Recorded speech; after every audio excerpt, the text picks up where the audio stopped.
இதுதான் இஸ்லாம் என்ற தலைப்பு எனக்கு தரப்பட்டிருக்கிறது.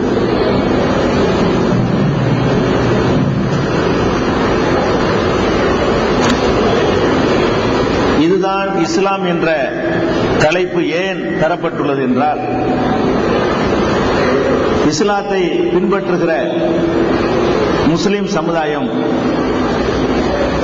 தமக்குள்ளே பலவாறாக பிளவுபட்டு ஒவ்வொருவருக்கும் தனித்தனியான கொள்கைகளை வகுத்துக் கொண்டு தாங்கள் செல்லுகிற பாதைதான் சரியானது என்று ஒவ்வொருவரும் சாதித்துக் கொண்டிருக்கிற நேரத்தில் எது சரியான இஸ்லாம், நபிகள் நாயகம் ஸல்லல்லாஹு அலைஹி வஸல்லம் அவர்கள் தமது 23 ஆண்டுகால நபித்துவ வாழ்க்கையிலே மக்களுக்கு அறிமுகப்படுத்திய இஸ்லாம் எது என்பதை தெளிவாக ஒரு கட்சியை, ஒரு அமைப்பு உருவாக்கி கொண்டிருக்கிறார்கள். அப்ப இந்த லா இலாஹ இல்லல்லாஹ் முஹம்மது ரசூலுல்லாஹ் என்பதுதான் இஸ்லாம் என்பதில் நமக்கு சந்தேகம் கிடையாது. எங்க எல்லாம் தவறுகள் வருது தெரியுமா? சில பேர் நம்ம சமுதாயத்தில் இருக்கிறார்கள், வணக்கத்திற்குரியவன் அல்லாஹ்வை தவிர யாரும் இல்லை என்று வாயால் சொல்லிவிட்டு அதை பெரிய 1000 தடவை 1,00,000 தடவை ஜெபம் செய்ய சொன்னால் கூட அதை செய்வதற்கு தயாராக இருந்து கொண்டு அதற்கு நேர் மாற்றமாக தன்னுடைய நடவடிக்கைகளை அமைத்துக் கொண்டிருக்கக்கூடியவர்கள் நம்ம சமுதாயத்தில் இருக்கிறார்கள். இப்ப நம்ம தமிழகத்தை நீங்கள் எடுத்துக்கொண்டால், ஈவேரா பெரியார் என்று ஒருவர் இருந்தார். அவர் கடவுளை இல்லை என்று சொன்னார். அவருடைய வழியிலே வந்ததாக சொல்லிக் கொள்ளக்கூடிய பலர் இன்றைக்கு கடவுளை நம்பக்கூடியவர்களாக, வழிபாடு செய்யக்கூடியவர்களாக, பூஜை செய்யக்கூடியவர்களாக இருப்பதை நீங்கள் எல்லாம் பார்க்கிறீர்கள். ஆனால் அவர்கள் தங்களுக்கு வழிகாட்டி பெரியார் என்று சொல்வார்கள். எங்களுக்கு ஈவேரா பெரியார் தான் வழிகாட்டி என்று சொல்வார்கள். அவர் எதை எதிர்த்து போராடினாரோ அதை தங்களுடைய வாழ்க்கையை கடைபிடிப்பார்கள். அவர் பேருக்கு ஈவேரா பெரியார் என்று சொல்வார்கள், நடைமுறையில் அதை ஏற்றுக்கொள்ள மாட்டார்கள். நடவடிக்கை எல்லாருக்கும் மாற்றமாக இருக்கும். இது போன்ற அரசியல்வாதிகள் நிலையில நம்முடைய சமுதாயத்தில் கணிசமான மக்கள் இருக்கிறார்கள். வணக்கத்திற்குரியவன் அல்லாஹ்வை தவிர யாரும் இல்லை என்று சொல்வார்கள். உயிரோடு இருக்கக்கூடிய சேகுமார்களை வணங்குவார்கள். இறந்து போனவர்களுடைய அடக்கத்தலங்களை வணங்குவார்கள். அவர்கள் பயன்படுத்திய பொருட்களை வணங்குவார்கள். சந்தனக்கூடுகளை வணங்குவார்கள். கொடிமரத்தை வணங்குவார்கள். இன்னும் அவர்கள் எதையெல்லாம் புனிதமாக நினைக்கிறார்களோ அதையெல்லாம் வணங்குவார்கள். பெரியார்கள், மகான்கள் என்று அவர்களாக சில பேரை தீர்மானித்துக் கொண்டு அவர்களையும் வணக்கத்திற்குரியவர்களாக ஆக்குகிற காட்சியை நீங்கள் பார்க்கிறீர்கள். ஆனால் லா இலாஹ இல்லல்லாஹ் என்பதை மறுக்க மாட்டார்கள். லா இலாஹ இல்லல்லாஹ் என்பதை சொல்வார்கள். அதுதான் எங்களுடைய அடிப்படை கொள்கை என்று உரத்து முழங்குவார்கள். நடவடிக்கை எப்படி இருக்கும் என்று சொன்னால், அந்த லா இலாஹ இல்லல்லாஹ்வுக்கு அவர்களுக்கு சம்பந்தமே இருக்காது. அல்லாஹ்வை தவிர யாரையும் வணங்கக்கூடாது என்று சொல்லிவிட்டு மனுஷனுக்கு துவா செய்வாங்க. துவா என்பது ஒரு பெரிய வணக்கம். நபிகள் நாயகம் ஸல்லல்லாஹு அலைஹி வஸல்லம் சொல்றாங்க, அத்வாஉ ஹுவல் இபாதா, துவா தான் வணக்கம் தான். வணக்கத்திலே பெரிய வணக்கம் எது? பிரார்த்தனை தான். பிரார்த்தனை தான் வணக்கம் என்று நபி ஸல்லல்லாஹு அலைஹி வஸல்லம் சொல்லியிருக்கும் பொழுது, மகானே புள்ளைய கொடுங்க கேட்கிறாங்க. மகானே எங்களுக்கு ரிஸ்க் கொடுங்க, பெரியாரே அவுலியாவே ஷேகே எங்களுடைய நோய்களை தீர்த்துருங்க, எங்களுக்கு நிம்மதியை தாங்க, எங்களுக்கு சந்தோஷத்தை கொடுங்க, இப்படி எல்லாம் சொல்லுகிற காட்சியை இந்த சமுதாயத்தில் நீங்கள் பார்க்கிறீர்கள். வணக்கத்திற்குரிய அல்லாஹ்வை தவிர யாரும் இல்லை என்று ஒத்துக்கொள்ளவும் செய்கிறார்கள். நேர் மாற்றமா இருக்கிறார்கள். அப்ப இவர்கள் இதுதான் இஸ்லாம் என்பதை இந்த அடிப்படையை புரிந்து கொள்ளாதனால் வருகிற வினை. வணக்கத்திற்குரியவன் அல்லாஹ்வை தவிர யாரும் இல்லைன்னா என்ன அர்த்தம்? அல்லாஹ்வுடைய தகுதிய, அல்லாஹ்வுடைய அந்தஸ்த, அல்லாஹ்வுக்குரிய ஆற்றலை வேற எவருக்கும் நம்ம கொடுக்க கூடாது. அதான் அதுக்கு அர்த்தம்.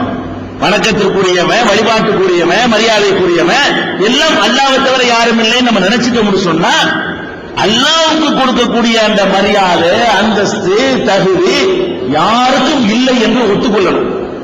அல்லாஹ் மாதிரியே இவர் இருக்கிறாரு, அல்லாஹ் செய்யறதுல அவரும் செய்வாரு, அல்லாஹ்வுக்கு இருக்கிறத கூட இவராலையும் செய்ய முடியும் என்று ஒருவர் நம்பினாரையானால் அவர் ஏற்றுக்கொண்ட அந்த லா இலாஹ இல்லல்லாஹ் என்ற திருக்கலிமாவுக்கு எதிராக நடக்கிறார் என்பதை தவிர ஒரு அர்த்தம் கிடையாது. இப்ப நீங்க நடைமுறையில் நீங்க பாருங்க, அல்லாஹ்வுக்கு நிகரா சூரத்துல் இக்லாஸ் நமக்கெல்லாம் தெரிஞ்ச ஒரு குல் ஹுவல்லாஹ்ங்கிற ஒரு சின்ன சூரா. இது தெரியாத ஒரு முஸ்லீம் இருக்க மாட்டான். இதுல நம்ம என்ன உறுதி பிரமாணம் சொல்றோம்? வலம் யகுல் லஹு குஃபுவன் அஹத், அல்லாஹ்வுக்கு நிகரா யாரும் இல்லை சொல்றோமா இல்லையா? அல்லாஹ்வை ஏற்றுக்கொள்வதாக இருந்தா, அல்லாஹ் இருக்கிறான்னு ஏற்றுக்கொண்டா மட்டும் பத்தாது. அவனுக்கு நிகரா யாரும் இல்லைன்னு ஏத்துக்கணும். அல்லாஹ்வை ஏத்துக்குவேன், அவனுக்கு நிகரா இவரை ஏத்துக்குவேன், அது அல்லாஹ்வுடைய செய்வடியாக. அப்ப அல்லாஹ்வுக்கு நிகரா யாரும் இல்லைன்னு உறுதி பிரமாணம் கொடுக்கிறோம்.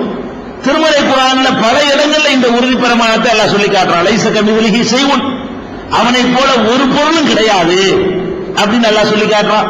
ஃபலா தல்லிமுல் இல்லாஹில் அம்சால், அல்லாஹ்வுக்கு நீங்கள் உதாரணம் காட்டாதீர்கள் என்று அல்லாஹ் சொல்லி காட்டுகிறான்.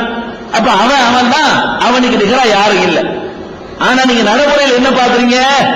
அல்லாஹ்வை ஏற்றுக்கொண்டிருக்கக்கூடிய நம்முடைய முஸ்லிம் சகோதரர்கள் தாங்கள் என்ன செய்கிறோம் என்பதனுடைய விபரீதத்தை விளங்காமல் அல்லாஹ்வுக்கு பக்கத்துல, அல்லாஹ்வுக்கு சமமா, அல்லாஹ்வுக்கு ஈக்குவலா யார் யாரையும் கொண்டாந்து நிப்பாட்டக்கூடிய அந்த பரிதாபகரமான நிலையை பார்க்கிறோம். எப்படி பார்க்கிறோம்? இப்ப அல்லாஹ் இருக்கான், அல்லாஹ்வுக்கு 99 சிவத்துகள் பண்புகள் இருப்பதாக நபிகள் நாயகம் ஸல்லல்லாஹு அலைஹி வஸல்லம் சொல்லி இருக்கிறாங்க. 99 விட அதிகமான பண்புகளும் கூட வேறு சில அறிவிப்புகள் மூலமா சொல்லப்பட்டிருக்கிறது. அப்ப அல்லாஹ்வுடைய அந்த பண்புகளை எடுத்துக்கொண்டீர்களேயானால் எந்த ஒரு பண்பும் அல்லாஹ்வுக்கு இருக்கிற மாதிரி இவருக்கு இருக்குது என்று ஒருத்தன் நினைச்சான்னு சொன்னா அவன் அல்லாஹ்வை ஏத்துக்கலன்னு அர்த்தம். லா இலாஹ இல்லல்லாஹ் என்று சொன்னதுல அவன் பொய் சொல்றான்னு அர்த்தம். இப்ப நீங்க பாக்குறீங்க, நான் உங்களை பாக்குறேன், நீங்க என்னைய பாக்குறீங்க, பார்க்கக்கூடிய அந்த ஆற்றல் உங்களுக்கு இருக்கு, எனக்கு இருக்குது. அல்லாஹ்வுக்கு பார்க்கக்கூடிய ஆற்றல் இருக்கிறது. ஆனால் ஒரு விஷயத்தை நீங்க உறுதியா நம்பணும், அல்லாஹ் எப்படி பார்ப்பானோ அப்படி நான் பார்க்க முடியாது, அப்படி நீங்கள் பார்க்க முடியாது, அப்படி வேறு எவரும் பார்க்க முடியாது. அல்லாஹ்வுடைய பார்வையை போல ஒருவர் பார்க்கிறார் என்று எப்ப நீங்க சொல்றீங்களோ, நம்புறீங்களோ, உங்களுடைய நடவடிக்கை எப்படி அமைத்துக் கொள்கிறீர்களோ, நீங்கள் அல்லாஹ்வை ஏத்துக்கல.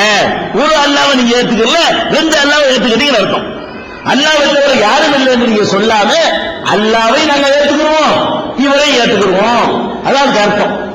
நான் சொல்வதை நீங்கள் கேட்கிறீர்கள், செவிமடுக்கிறீர்கள். நீங்கள் ஏதாவது பேசினால் நான் செவிமடுக்கிறேன். கேட்கிற தன்மை உங்களுக்கு இருக்கு, எனக்கு இருக்கிறது. அல்லாஹ்வுக்கும் கேட்கக்கூடியவன் என்ற ஒரு தன்மை இருக்கிறது. சமீஉன், அல்லாஹ்வுக்கு ஒரு தன்மை என்ன? சிவத்து, கேட்கக்கூடியவன். ஆனால் என்ன வித்தியாசம்? அல்லாஹ் எப்படி கேட்பான் அப்படி நான் கேட்க முடியாது. அல்லாஹ் மாதிரி நான் கேட்பானா? நீங்க கேட்பீங்களா? யாரும் கேட்பாங்களா? ஒருத்தர் கேட்க முடியாது. அப்படி எவன் நம்புகிறானோ அவன் தான் அல்லாஹ்வை தவிர வணக்கத்திற்குரியவன் யாரும் இல்லை என்பதை முழு அர்த்தத்தோட நம்புறான். இன்னொருத்தர் என்ன நினைக்கிறான்? அல்லாஹ்வும் கேட்பான், அல்லாஹ் மாதிரியே இவரும் கேட்பாரு, அல்லாஹ் மாதிரியே இவருக்கு விளங்கும் அப்படின்னு சொன்னா என்ன வகைது? அது இணை கற்பித்து 2 அல்லாஹ் வேற்று வந்துடும். நீங்க 2 அல்லாஹ்வை நம்புறீங்களே தவிர ஒரு அல்லாஹ்வை நம்பல. அப்படியுமா நீங்க நினைக்கலாம். அப்படி நம்புற ஆட்கள் நம்ம இருக்காங்களா? அல்லாஹ் பார்க்கிற மாதிரியே பாப்பான்னு நம்புவாங்களா? அல்லாஹ் கேட்கிற மாதிரியே கேட்பான்னு ஒரு முஸ்லீம் நம்புவானா? ஏங்க போய் சொல்றீங்க? நீங்க நினைக்கலாம். நம்புறீங்க. இந்த சமுதாயத்தில் உள்ளவர்கள்